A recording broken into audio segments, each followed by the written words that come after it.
जय हिंद दोस्तों, रोजगार मंत्रा में आप सभी का स्वागत है। चलते हैं एनसीईआरटी कक्षा क्लास 6 लेके चलते हैं तीसरा चैप्टर। तीसरे चैप्टर का नाम है आरंभिक नगर। तीसरे चैप्टर का नाम है आरंभिक नगर। अब यहाँ पर ये दो बच्चे हैं। ये दो बच्चे क्या कर रहे हैं? आपस में बातचीत कर रहे हैं। क्या कर रहे हैं कि पुराने भवन का संरक्षण। ये लोग दोनों हैं, जसपाल हैं और हरप्रीत हैं। अपने घर के पास गली में क्रिकेट खेल रहे थे। उन्होंने देखा कि लोग खंडहर घर की तारीफ कर रहे हैं। एक खंडहर घर था, उसकी तारीफ कर रहे हैं। और गली के बच्चे उसे क्या कह रहे थे? भुतहा घर कह रहे थे। तो इन्होंने कहा कि एक ने कहा कि इसकी वास्तु कला को देखो कि किस डिजाइन का यहाँ पर बनाया गया है और लकड़ी पर कितनी सुंदर नक्काशी कर दी गई है। दूसरी महिला ने कहा कि हमें मंत्री जी को पत्र लिखकर कहना चाहिए कि इस खूबसूरत घर को सुरक्षित रखने के लिए इसकी मरम्मत कराने की व्यवस्था करें। ये काम मंत्री जी करें। तो ये बात सुनकर जसपाल और हरप्रीत सोचने लगे कि पुराने खंडहर के लोगों को इतना लगाव क्यों हो रहा है। तो आगे चलते हैं। अब स्टार्ट होता है हड़प्पा की कहानी।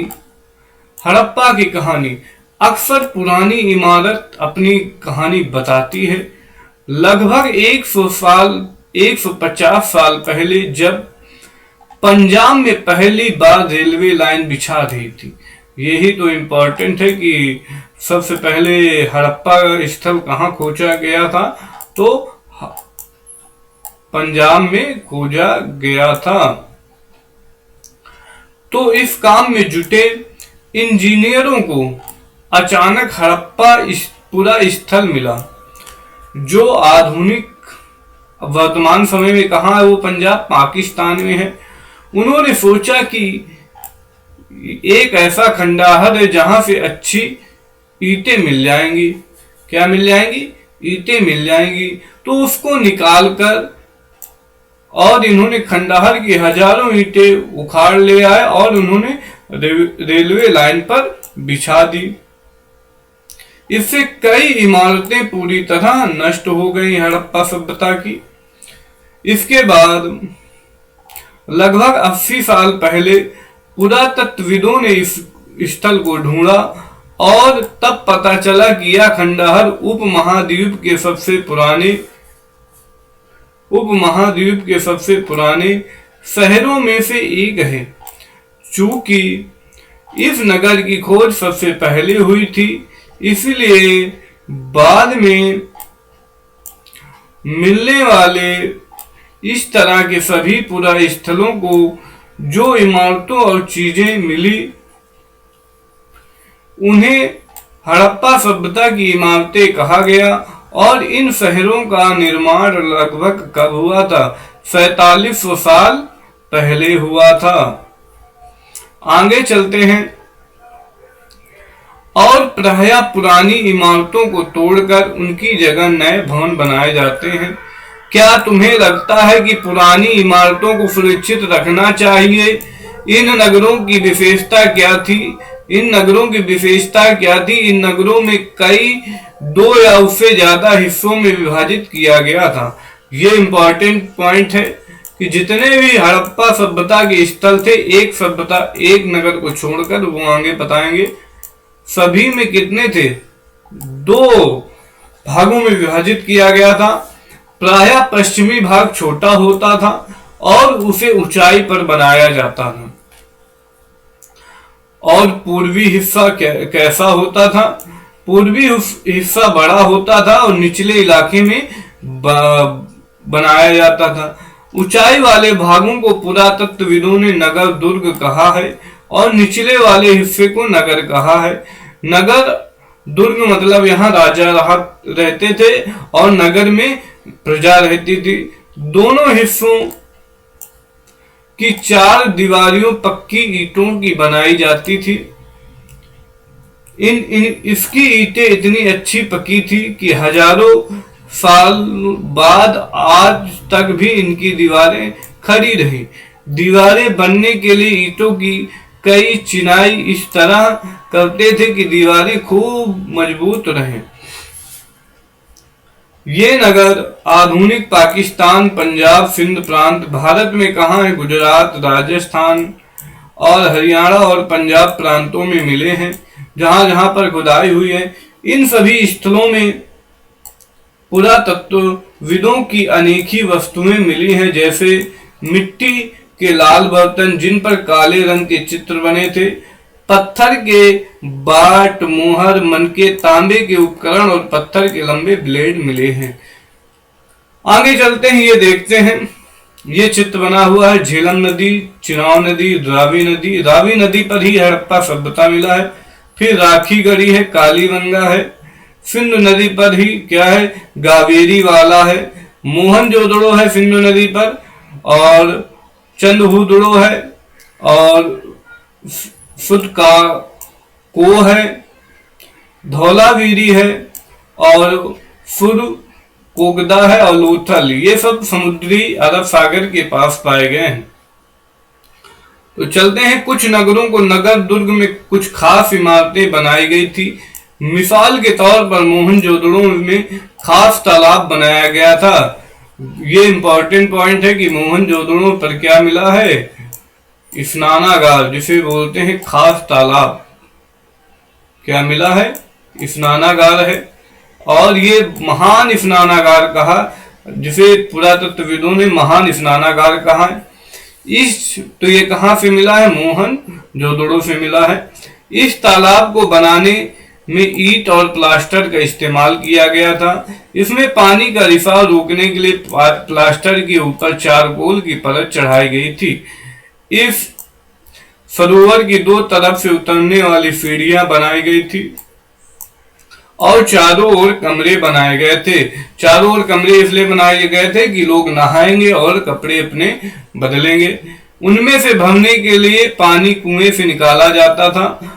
उपयोग के बाद इसे खाली कर दिया जाता था। शायद यहाँ विशिष्ट नागरिक विशेष अवसरों पर स्नान किया करते थे। तो यहाँ पर लोग विशेष आते थे और वो स्नान करते थे। कालीबंगा, लोथल जैसे अन्य नगरों से अग्निकुंड मिले हैं। तो ये चीज भी इंपॉर्टेंट है कि अग्निकुंड कहाँ से मिले हैं भैया? तो अग्निकुंड मिले हुए हैं कालीबंगा और लोथल से, जहां संभवतः यज्ञ किए जाते होंगे। हड़प्पा, मोहनजोदड़ो और लोथल जैसे कुछ नगरों में बड़े बड़े भंडार गृह मिले हैं। तो ये आपको याद रखना है कि हड़प्पा, मोहनजोदड़ो और लोथल से क्या बड़े बड़े ग्रह मिले हैं, भंडार ग्रह मिले हैं।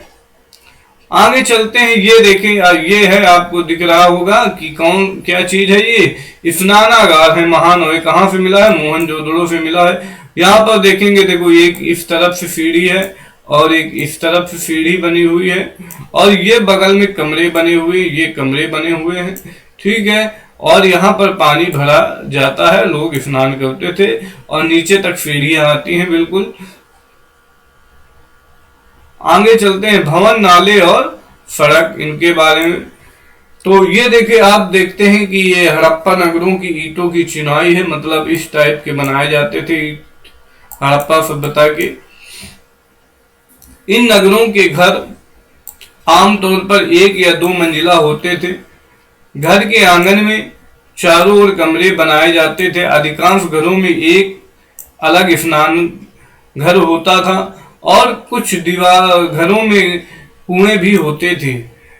कई नगरों में ढके हुए नाले थे। इन्हें सावधानी से सीधी लाइन में बनाया जाता था। हर नाली में हल्की ढाल होती थी ताकि पानी आसानी से बह सके।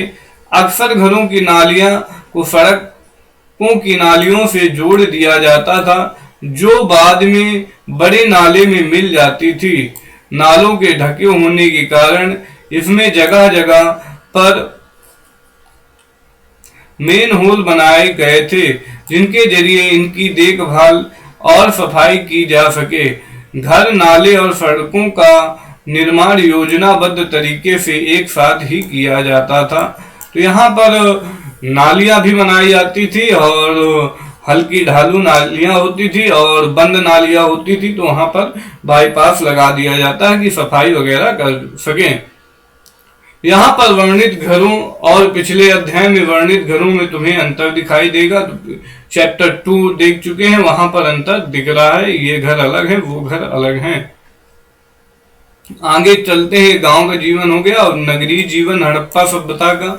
तो हड़प्पा के नगरों में बड़ी हलचल रहा करती होगी। यहाँ पर ऐसे लोग रहते थे जो नगर की खास इमारत बनाने की योजना से जुटे रहते थे। ये संभवतः यहाँ के शासक थे। यह भी संभव है कि ये शासक लोगों को भेजकर दूर दूर से धातु, बहुमूल्य पत्थर और अन्य उपयोगी चीजें मंगवाते थे। शायद शासक लोग बहुत खूबसूरत मनके और सोना चांदी के बने आभूषण जैसी कीमती चीजों को अपने पास रखते थे। नगर में लिपिक भी होते थे जो काम करते थे लिखने पढ़ने का, जो मोहरों पर लिखते थे और शायद उन चीजों को भी लिखते होंगे जो बच नहीं पाए। मतलब सभी चीजों में लिखते होंगे लेकिन कुछ चीजें नष्ट हो चुकी हैं, टूट चुकी हैं। इसके अलावा नगरों में शिल्पकार, स्त्री पुरुष भी रहते थे जो अपने घरों या किसी उद्योग स्थल पर तरह तरह की चीजें बनाते होंगे। लोग लंबी यात्राएं भी करते थे और वहां के उपयोगी वस्तुएं लाते थे और साथ भी लाते थे सुदूर देशों की किस्से कहानियां, तो मतलब विदेशों से किस्से कहानियां लेके आते थे। मिट्टी के बने कई खिलौने भी मिले हैं जिन्हें बच्चे खेलते होंगे। ये देख सकते हैं आप, कुआं मिला हुआ, ये नाला है और ये सड़क बनी हुई है और यहाँ पर बगल में घर बने हुए हैं।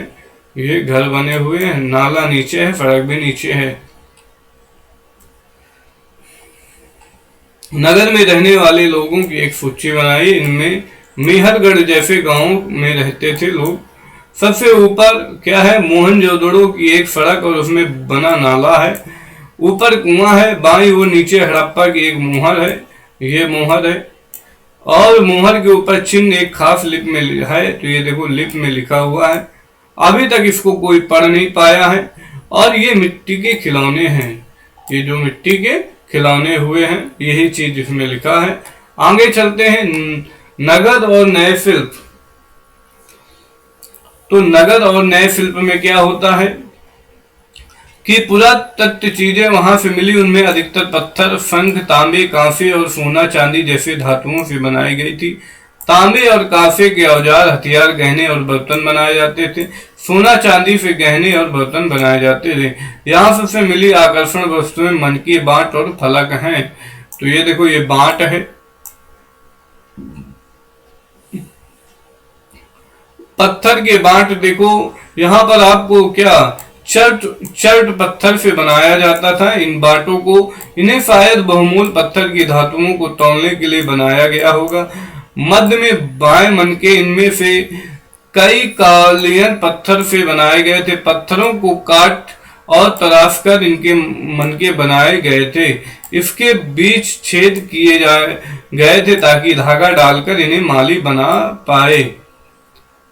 आगे चलते हैं, हड़प्पा सभ्यता के लोग मोहर बनाते थे। इनमें आयताकार मोहरे या सभ्यता जानवरों के चित्र भी मिलते हैं। हड़प्पा सभ्यता के लोग काले रंग की डिजाइन की हुई खूबसूरत लाल मिट्टी के बर्तन बनाते थे। अब इसके बाद आप चलते हैं, ये एक डिजाइन बनी हुई है। सभ्यता 7000 साल पहले मेहरगढ़ में कपास की खेती होती थी। ये मोस्ट इंपॉर्टेंट है, ये पूछा जाता है कि कपास की खेती के साक्ष्य कहाँ से मिले हैं। ये कपास की खेती के साक्ष्य कहाँ से मिले हैं, तो आपको याद रखना है मेहरगढ़ से। मोहनजोदड़ो से कपड़े के टुकड़े के अवशेष, तो मोहनजोदड़ो से कपड़े के टुकड़े के अवशेष मिले हैं। चांदी में एक फूलदान में ढक्कन तथा कुछ अन्य तांबों की वस्तु में चिपके हुए मिले हैं। तो चांदी का एक फूलदान था, उसमें छोटा सा कपड़ा मिला हुआ है और तांबे की वस्तुओं में चिपके हुए मिले हुए। पक्की मिट्टी तथा फ्रेयांस से बनी कला तकलियां सूत कताई का संकेत देती है। और यहाँ पर आपको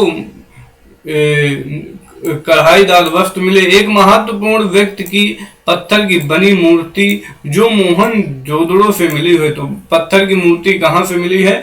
मोहनजोदड़ो से मिली है। इसमें कढ़ाईदार वस्त्र पहने हुए दिखाया गया है। ये व्यक्ति की मूर्ति है और इसको क्या कढ़ाईदार वस्त्र द्वारा पहने हुए दिखाया गया है। आगे चलते इनमें अधिकांश वस्तुओं का निर्माण विशेषज्ञों से ने किया था। विशेषज्ञ उसे कहते हैं जो खास चीजों को बनाने के लिए खास प्रशिक्षण लेता है, जैसे पत्थर तराशना, मनकी चिपकाना और फिर मोहरों पर पिचकारी करना आदि। और मूर्ति का चेहरा कितने आकर्षण ढंग से बनाया गया है, इसकी दाढ़ी कितनी अच्छी तरह से दर्शाई गई है। यह किसी विशेष मूर्तिकार का ही काम हो सकता है, हर व्यक्ति विशेष नहीं हो सकता। हमें यह पता नहीं कि क्या सिर्फ पुरुष ही ऐसे कामों में प्रशिक्षण हासिल करते थे या फिर केवल महिलाएं ही। शायद कुछ महिलाएं और पुरुषों दोनों में काम दक्ष थे। आगे चलते हैं फ्रेयांस। फ्रेयांस ये क्या चीज है इसके बारे में। पत्थर और प्रकृति संघ प्राकृतिक तौर पर पाए जाते हैं, लेकिन फ्रेयांस क्या है? कृत्रिम रूप से तैयार किया जाता था। बालू या स्फटिक पत्थरों के चूर्ण को गोंद में मिलाकर उन्हें वस्तुएं बनाई जाती थी। उसके बाद उन वस्तुओं पर एक चिकनी परत चढ़ाई जाती थी। इस चिकनी परत के रंग प्रायः नीले या हल्के समुद्री होते थे। फ्रेयांस से मनके, चूड़ियां, बाले और छोटे बर्तन बनाए जाते थे। ये इंपॉर्टेंट है कि फ्रेयांस से क्या बनाया जाता था। फ्रेयांस से क्या बनाया जाता था, ये आपको इंपॉर्टेंट चीज है। कच्चे माल में खोज। कच्चा माल उन पदार्थों को कहते हैं जो प्रकृति रूप में मिलते हैं या फिर किसान या पशुपालक उनका उत्पादन करते हैं, जैसे लकड़ी या धातुओं के प्रकृति रूप में उपलब्ध कच्चे माल हैं। इनसे फिर कई तरह की चीजें बनाई जाती हैं। मिसाल के तौर पर किसानों द्वारा पैदा किए गए कपास को कच्चा माल कहते हैं, जिसके बाद में कताई, बुनाई और कपड़े तैयार किया जाता है। कपड़े में लोगों को कई चीजें वहीं मिलती थी, लेकिन तांबा, लोहा, सोना, चांदी और बहुमूल्य पत्थर जैसे पदार्थों को दूर दूर से आयात करते थे।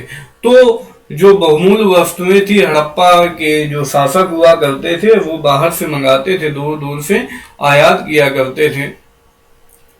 ये देखो आयात करने के लिए बैलगाड़ी है कि मतलब इससे ले जाते थे लोग। हड़प्पा के लोग तांबे का आयात संभवतः राजस्थान से करते थे। ये मोस्ट इंपॉर्टेंट है। तांबा कहाँ से करते थे? राजस्थान। तांबे का आयात कहाँ से करते थे? राजस्थान से करते थे। ये इंपॉर्टेंट है, आप याद रखना। इसके बाद यहाँ पश्चिमी एशियाई देश ओमान से भी तांबे का आयात करते थे। दो जगह से तांबे मंगाते थे, एक तो राजस्थान से और दूसरे क्या कहते हैं ओमान से। कांसा बनाने के लिए तांबे के साथ मिलाई जाने वाली धातु टीन का आयात ईरान से करते थे। तो टीन कहाँ से मंगाते थे? टीन मंगाते थे ईरान से। ये चीजें आपको याद रखना है। टीन कहाँ से? ईरान से। ये सब चीजें इंपॉर्टेंट है, यही पेपर में आता है। अफगानिस्तान से क्या मंगाते थे?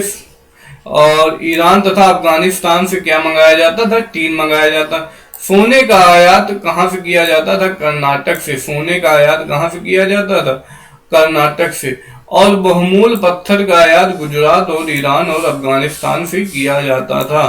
तो ये चीजें इंपॉर्टेंट है, पूरा ये ही आपको याद रखना है इसमें कि कहाँ से क्या मंगाया जाता था, ये आपको याद रखना है।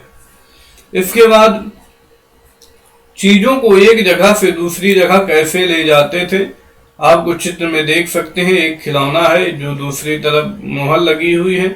और हड़प्पा के लोग साधनों का प्रयोग करते थे, पहिए वाले साधनों का। ये क्या है? ये मोहर टाइप है। नगरों में रहने वालों के लिए भोजन। तो यहाँ पर क्या है, भोजन दिखाया गया है। लोग नगरों के अलावा गांवों में भी रहते थे। वे अनाज उगाते थे और जानवरों को पालते थे। किसान और चरवाहे की शहरों में रहने वाले शासकों, लेखकों और दस्तकारों को खाने के सामान देते थे। पौधों के अवशेषों से प्राप्त पता चलता है कि हड़प्पा के लोग गेहूं, जौ, दालें, मटर, धान, तिल और सरसों उगाते थे। जमीन की जुताई के लिए हल का प्रयोग की नई बात नहीं है। हड़प्पा काल में हल तो नहीं बच पाए हैं, मतलब इनके अवशेष नहीं मिले, लेकिन इनसे बने हुए क्या खिलौने बने, हल टाइप के जो खिलौने मिले हुए हैं। कम बारिश होती थी, सिंचाई के लिए लोग कुछ तरीके अपनाते थे। पानी का संचय किया जाता होगा फसलों की सिंचाई करने के लिए। हड़प्पा के लोग गाय, भैंस, भेड़, बकरियां पालते थे। बस्तियों के आसपास तालाब और चारागाह में होते थे, लेकिन सूखे महीने में मवेशियों के झुंड को चारा पानी की तलाश दूर तक। ये हल टाइप का ये जो है ये खिलौना है। ये देखो देसी हल है जोतने के लिए, हाथ में मतलब बना हुआ है कि इसको बैल में न लें और जोतने के लिए काम है। ले जाया जाता था। बेर जैसे फलों को इकट्ठा करते थे, मछलियां पकड़ते थे और हिरन जैसे जानवरों का शिकार भी करते थे। गुजरात में हड़प्पा कालीन नगर का सूक्ष्म निरीक्षण।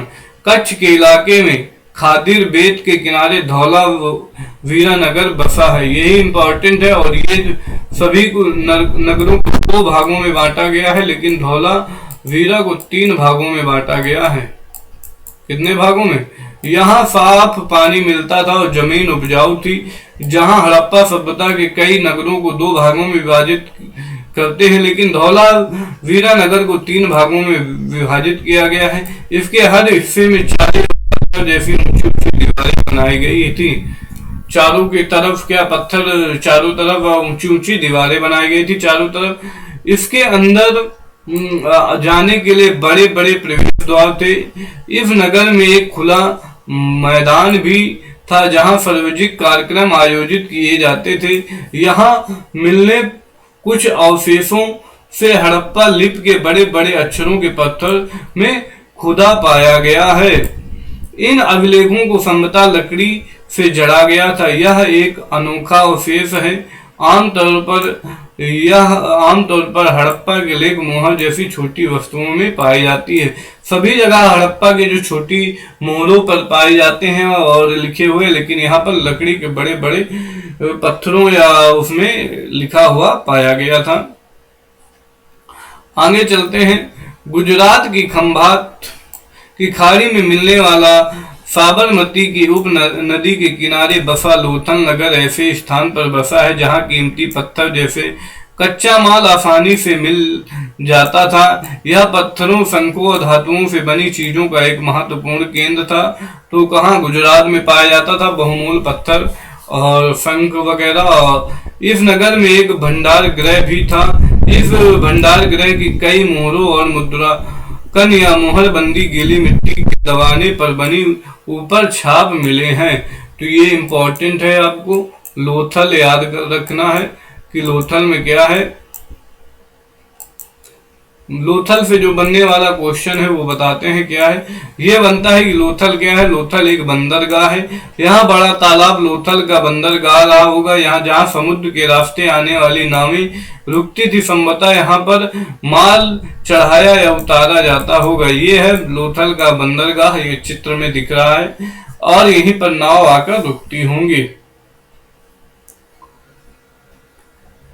यहाँ पर एक इमारत मिली है जो संभवतः मनके बनाने का काम होता है तथा पत्थरों के टुकड़े अध बने मनके बनाने वाले उपकरण और तैयार मनके भी यहाँ से मिले हुए हैं। तो लोथल से मनके मिले हुए हैं और इमारत बनी हुई है। मनके बनाने का काम किया जाता है।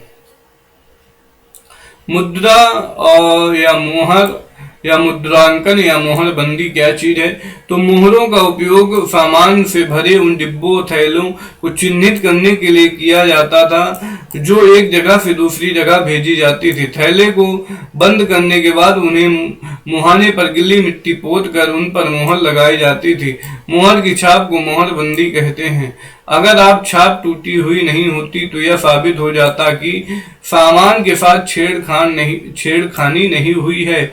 आज भी मोहर का उपयोग होता है जी, बिल्कुल। पता लगाओ मोहरों का उपयोग किस लिए किया जाता है? तो पोस्ट ऑफिस में डाक वगैरह के लिए, पार्सल के लिए मोहर का उपयोग किया जाता है। विद्यालय वगैरह में मोहर का उपयोग किया जाता है।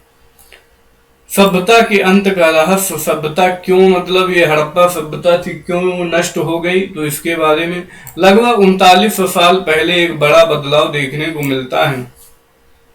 अचानक लोगों को इन नगरों को छोड़ दिया। लेखन, मुहर और बांटों का उपयोग बंद हो गया। दूर दूर से कच्चे मालों का आयात काफी कम हो गया। मोहनजोदड़ो में सड़कों पर कचरे के ढेर बनने लगे। जल निकास प्रणाली नष्ट हो गई और सड़कों पर ही झुग्गी नुमा घर बनाए जाने लगे। इससे क्या हुआ कि पानी का अवरोध होने लगा और पानी के निकलने में दिक्कत होने लगी। जंगलों का विनाश हो गया होगा, इसका ये भी कारण हो सकता है। या ईंटें पक्के बनाने के लिए ईंधन की जरूरत पड़ती रही तो लोग जंगल काटते रहे, इसका ये भी कारण। इसके अलावा मवेशियों के बड़े बड़े झुंडों के चारागाह और घर घास के मैदान में समाप्त हो गए। कुछ इलाकों में बाढ़ आ गई, लेकिन इन कारणों से ये स्पष्ट नहीं होता कि सभी नगरों का अंत कैसे हुआ, क्योंकि बाढ़ और नदियों के सूखने का असर कुछ ही इलाकों में होगा। ठीक है, और यहाँ पर ऐसा लगता है कि शासकों का नियंत्रण समाप्त हो गया। जो भी हुआ हो, परिवर्तन का असर बिल्कुल साफ दिखाई देता है। आधुनिक पाकिस्तान के सिंध और पंजाब की बस्तियां उजड़ गई थी। कई लोग पूर्व और दक्षिण के इलाकों में नई छोटी बस्तियों में जाकर बस गए। इसके लगभग 1400 साल बाद नए नगरों का विकास हुआ। इसके बारे में अध्याय 5 और 8 में पढ़ेंगे। अध्याय 5 और 8 आएगा। आगे चलते हैं। अनियंत्र, ये हमें और सीखना है। इटलफ में तुमने मिस्र को ढूंढा होगा, मतलब इटलफ देखा होगा जो गोल गोल होता है। नील नदी के आसपास वाले इलाकों को छोड़कर मिस्र का अधिकांश भाग रेगिस्तान है। नील नदी के इलाके को छोड़कर बाकी सभी जो है जगह कैसा है? रेगिस्तान है। लगभग 5000 साल पहले मिस्र के शासक करने वाले राजाओं ने सोना, चांदी, हाथी दांत, लकड़ी और हीरे जवाहरात लाने के लिए अपनी सेनाएं दूर दूर तक भेजी। इन्होंने बड़े बड़े मकबरे, जिन्हें पिरामिड के नाम से जाना जाता है, उनको बनवाया। राजाओं के मरने पर उनके शवों को उनके पिरामिड में दफनाकर सुरक्षित रखा जाता था। इन शवों को मम्मी कहते हैं।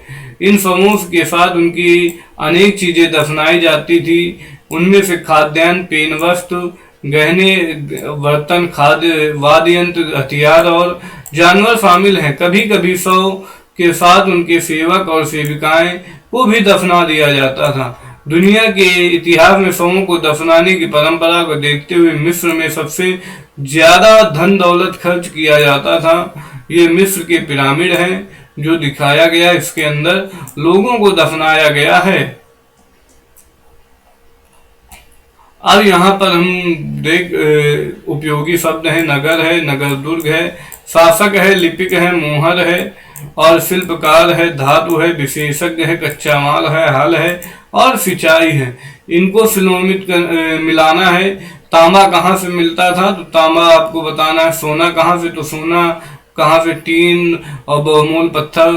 तो तांबा मिलता था राजस्थान से और ओमान से आता था। सोना कर्नाटक से आता था।